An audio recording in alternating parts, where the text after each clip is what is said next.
제가 추가로 말씀을 드리면 우원식 민주당 전 원내대표께서는 전 세계적으로 원전 설비에 17조 원 가량 투자하면서 신재생 에너지는 무려 300조 원을 쏟아붓는 등 에너지 전환이 전 세계적으로 빠르게 이루어지고 있다. 네.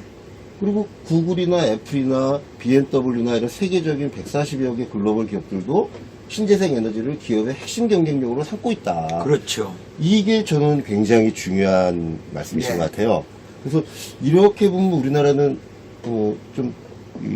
아까 아직도 안 늦었다고 하셨는데 아직도 안 늦었지만 국가가 정부와 정당에서 법을 잘 정비하고 제도를 개선하는 게 굉장히 좀 서둘러야 되는 거 아니냐. 그래서 핵심적으로 좀 법제도가 이런 게 좀 개선됐으면 하는, 그러니까 평소에 생각하신 게 있으시다면 한두 가지 정도 소개해 주시겠어요?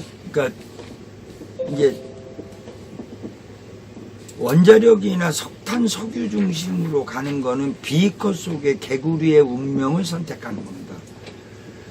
비커 속의 개구리가 물이 서서히 더워지는데 따뜻하게 즐기고 있다가 결국은 탈출의 기회를 못 놓치고 삶아 죽는다는 우화가 있잖아요. 네. 원자력과 석탄에 의지하는 운명은 그렇게 됩니다. 사실 지금 따뜻하죠.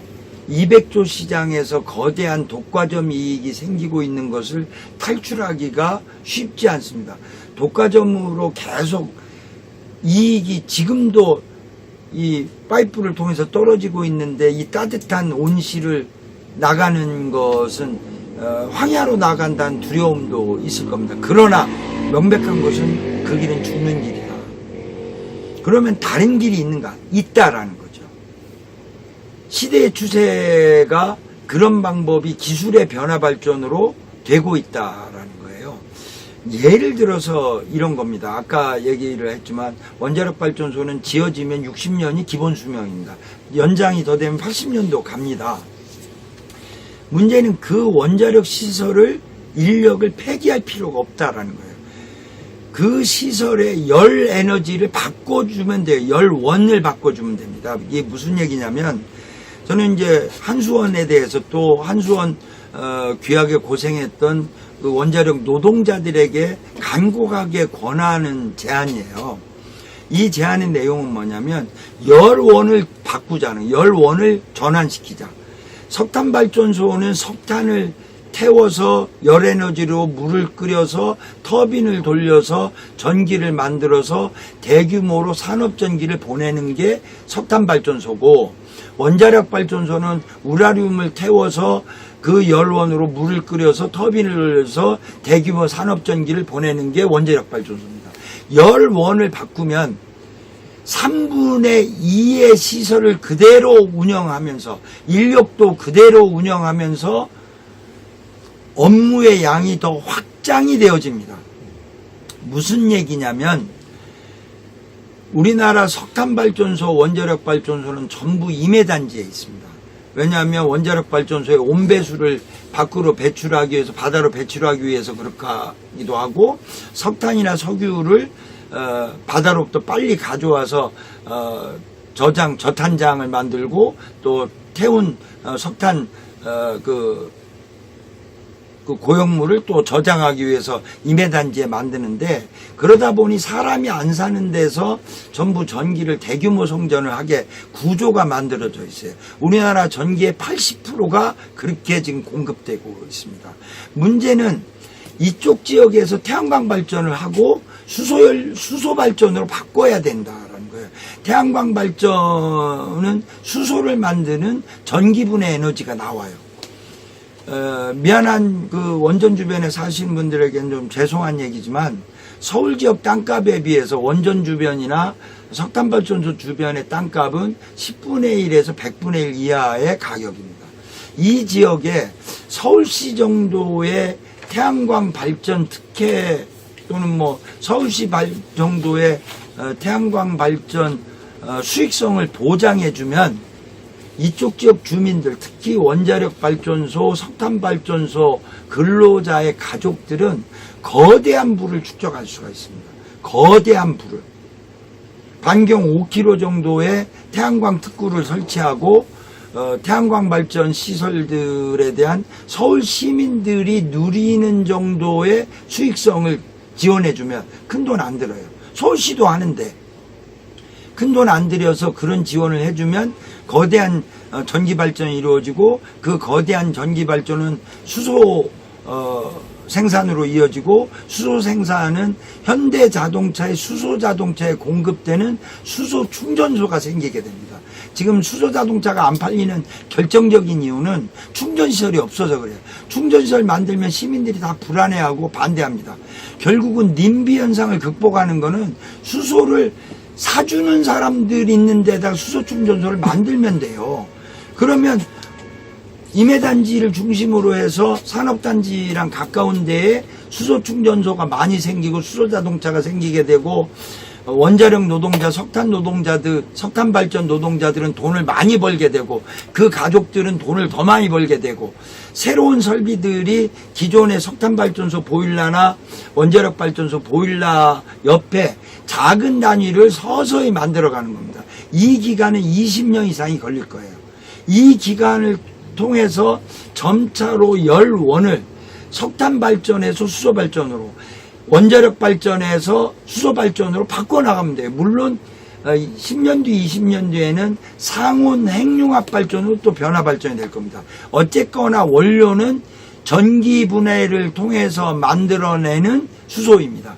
그리고 이런 전기들은 장차 기후변화를 급속히 못 막으면 전 세계는 물 부족으로 이어지게 되고 물 부족의 유일한 대안은 담수화입니다. 해수 담수화인데 해수 담수화의 핵심 이론은 에너지를 투입해서 물을 담수화시키는 거예요. 열을 증발시켜서 담수화를 하는 게 이 담수화의 기본 원리인데 그 에너지를 어디서 나올 겁니까? 그 에너지를 태양광과 소수력 발전, 소풍력 발전, 지열 등을 이용하면 대한민국 현재 기술로 오늘 2018년 10월 19일의 기술로 대한민국 국토의 1.5%면 여기에 필요한 모든 전기를 태양광 등으로 만들 수 있습니다.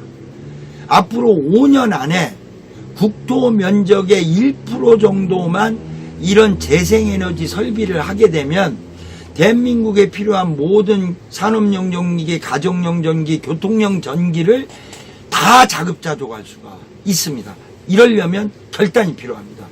원전 노동자들의 석탄 노동자들이 이것을 결단하고 원전 발전소와 석탄 발전소의 미래를 위해서 우리가 결단하고 우리가 먼저 하자. 물론 행정적인 지원, 법적 제도적 지원이 있어야 되고 국가 예산 지원이 반드시 있어야죠. 이 일이 되면 거대한 일자리가 생기고 상생이 되어지고 한국의 동양오시아이, 삼성 SDI, LG화학, 신성솔라, 한화큐셀, 한화케미칼, 한솔 대기업들은 거대한 돈을 벌게 됩니다. 그리고 여기에 협력하는 중소기업과 서민들의 일자리는 폭발적으로 늘게 됩니다. 이 결단을 기존의 전통 에너지 사업가들이 일로 따뜻한 비커 속의 물에 만족하지 어차피 죽을 길입니다. 어차피 죽을 길이라면 신속하게 탈출하자.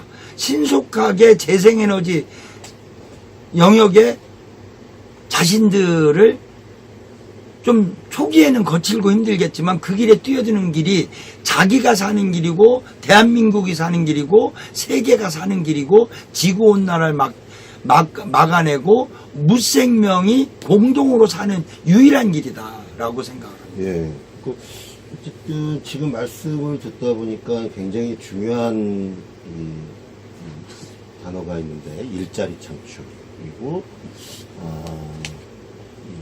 원전과 신재생에너지 산업은 이게 원수지간이 아니고 서로 상생하고 그렇습니다. 그 에너지원을 바꾸는 문제다. 그리고 발상의 전환이 필요한 것 같고 시간도 걸리고 시간이 많이 걸리기 때문에 좀 발상의 전환이 필요하고 정부에서는 행정적, 법적인, 제도적인 정비를 해주고 예산도 투입해줘야 되고. 네. 근데 그러면 이 그 태양광 신에너지 산업이 왜 일자리 창출에 기여를 하는지 좀 자세히 설명해 주시겠어요? 네. 이제 기본적으로 사실은 옛날 기술 기준으로 보면 일자리 태양광으로 이걸 다 대체하면 일자리 창출은 폭발적으로 늘게 돼요. 태양광 산업이 규소를 가지고 폴리실리콘을 만들고 폴리실리콘을 가지고 인곳을 만들고 인곳을 가지고 웨이퍼를 만들고 웨이퍼로 태양광 셀을 만들고 태양광 셀을 가지고 모듈 판넬을 만들고 그 판넬을 가지고 다시 구조물을 세워서 인력이 동원이 돼서 태양광 설비시설을 하고 전기 설비를 하고 이렇게 하는 산업연관의 구조가 굉장히 많은 일자리를 낼 수밖에 없어요. 그래서 미국 원자력 에너지 연구소의 발표에 의하면 원자력 기술을 연구하는 발표에 의하면 중요한 이야기를 합니다. 원자력에 들어가는 인력에 대비해서 태양광 부분은 최소한 2배 필요하다. 무엇보다도 석탄발전소 건설 인력에 비하면 5배 이상의 인력이 들어가야 한다. 아까도 얘기했지만 이 산업연관이 많고 마지막으로 태양광 발전을 해놓으면 지역 주민들이 그것을 유지보수 관리도 해야 돼요. 이런 것들하고 물론 이제 뭐 우리나라에서는 한전이 이 배전을 독점하고 있어서 문제가 있지만 독일같이 거기는 1000개가 넘는 배전 회사가 마을마다 있습니다. 이런 것들을 자급자족을 그 지역 단위에서 운영을 하는 구조까지 한다면 유지보수 시장이나 일자리나 전기 송배전의 일자리나 거대한 일자리가 나올 수밖에 없다라는 거죠.